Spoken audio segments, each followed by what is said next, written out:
വേദനിപ്പിക്കുന്ന ഒരു പരാമർശം തന്നെയല്ലേ ഇങ്ങനെ അസഭ്യം പറഞ്ഞു, തെറി വിളിച്ചു എന്നൊക്കെ പറയുന്നത്. അപ്പം അത്തരം പ്രചരണങ്ങൾ നടത്തുന്നവർ അതിൽ നിന്നും പിന്നോട്ട് പോകണം, വസ്തുതകൾ മനസ്സിലാക്കണം. ഇത്തരം മുദ്രാവാക്യം വിളികൾ ഉണ്ടാകുന്ന ഘട്ടത്തിൽ തന്നെ വൈകാരികമായ ഏതെങ്കിലും മുദ്രാവാക്യം വിളി ഏതെങ്കിലും ഒരു പ്രവർത്തകന്റെ ഭാഗത്തുനിന്ന് ഉണ്ടായാൽ അതൊക്കെ വിലക്കാനുള്ള പൊളിറ്റിക്സ് ഞങ്ങൾക്കറിയാം. അത് വിലക്കിയിട്ടുമുണ്ട്, ഏറ്റുവിളിച്ചിട്ടില്ല പിന്നീടുള്ള ഘട്ടത്തിൽ അങ്ങനെ ഏതെങ്കിലും ഒരു തെറ്റായ വാക്കുണ്ടാകുന്നെങ്കിൽ. പക്ഷേ ഇവിടെ ഉണ്ടായ സംഭവത്തിന്റെ ഗൗരവം നമ്മൾ കുറച്ച് കാണരുത്. കേരളത്തിൽ മുമ്പ് ഒരിക്കലും ഇല്ലാത്ത സംഭവമാണ് ഉണ്ടായിരിക്കുന്നത്. കേരളത്തിന്റെ ആരോഗ്യവകുപ്പ് മന്ത്രിക്ക് നേരെ എത്രയോ നാളുകളായി ഇത്തരം പ്രചരണം നടത്തുകയാണ്. ജനപക്ഷ ഗവൺമെന്റിനെ ഇല്ലാതാക്കാൻ വേണ്ടിയുള്ള, ഇടതുപക്ഷ ബദലിനെ തകർക്കാൻ വേണ്ടിയുള്ള ബോധപൂർവമായ നീക്കമാണ് നടത്തുന്നത്. പ്രതിപക്ഷ നേതാവ് തീർച്ചയായിട്ടും ഈ പ്രചരണം പ്രതിപക്ഷ നേതാവ് നിരന്തരമായി ജാഥ നടത്തി നുണ പറഞ്ഞുകൊണ്ടിരിക്കുകയാണ്. ആ നുണകൾ ഓരോ ഘട്ടത്തിലും പൊളിഞ്ഞ് ചീട്ടുകൊട്ടാരം പോലെ തകർന്നു വീഴുന്നു. ജനങ്ങൾ ഇടതുപക്ഷ ജനാധിപത്യ മുന്നണി ഗവൺമെന്റിനോടൊപ്പം ചേർന്ന് നിൽക്കുന്നു. നിങ്ങളിപ്പോൾ വരുമ്പോൾ ഇവിടെ കാണുന്നുണ്ട്, ഞാനിപ്പം ഡിവൈഎഫ്ഐയുടെ ജില്ലാ കമ്മിറ്റി ഓഫീസിലാണ്. നമ്മുടെ ചെറുപ്പക്കാരികളായിട്ടുള്ള PSC ഉദ്യോഗാർത്ഥികൾ ലഡുവായിട്ട് വന്ന് നിൽക്കുകയാണ്.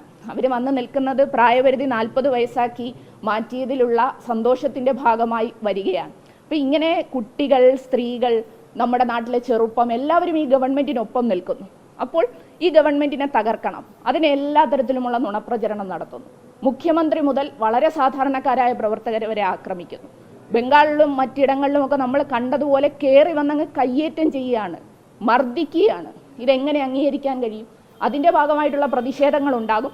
ആ പ്രതിഷേധങ്ങളിൽ സ്വാഭാവികമായ ഏതെങ്കിലും തരത്തിലുള്ള വൈകാരിക പ്രകടനങ്ങൾ ഉണ്ടായിട്ടുണ്ടാകാം. പക്ഷേ അതൊക്കെ തിരുത്താനും സ്ത്രീപക്ഷ പുരോഗമന രാഷ്ട്രീയം ഉയർത്തിപ്പിടിച്ചുകൊണ്ടാണ് SFI കാലം മുതൽ നിന്നിട്ടുള്ളത്. എല്ലാ കാലത്തും മരണം വരെ അത് തുടർന്നുകൊണ്ടുപോകും.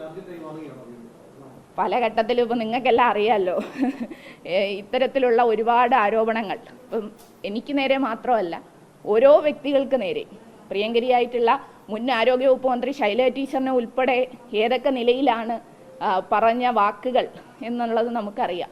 കോവിഡ് കള്ളി എന്നുള്ള പ്രയോഗം വരെ പറയാൻ ധൈര്യം കാണിച്ചിട്ടുണ്ട് ടീച്ചർക്ക് നേരെ. ശ്രീമതി ടീച്ചർ വലിയ തോതിൽ നേരിട്ടു. ഇപ്പം വീണ ജോർജ് അവർ മന്ത്രിയായിരിക്കുന്ന ഘട്ടത്തിൽ ശാരീരികമായ അതിക്രമം കൂടി നേരിടുകയാണ്.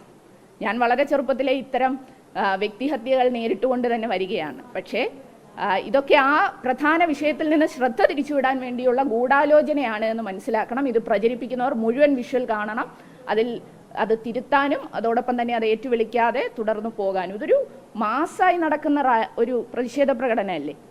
അതിൽ വൈകാരികമായി സഖാക്കൾ, ആ സമയത്ത് വൈകാരികമായി പങ്കെടുക്കുന്ന പ്രവർത്തകർ, അവരുടെ ഒരു പ്രതിഷേധമുണ്ടാകുമല്ലോ. എല്ലാവരുടെയും മനസ്സിൽ ഒരു വലിയ പ്രതിഷേധം ഇരമ്പിക്കത്തുന്നൊരു സമയമല്ലേ.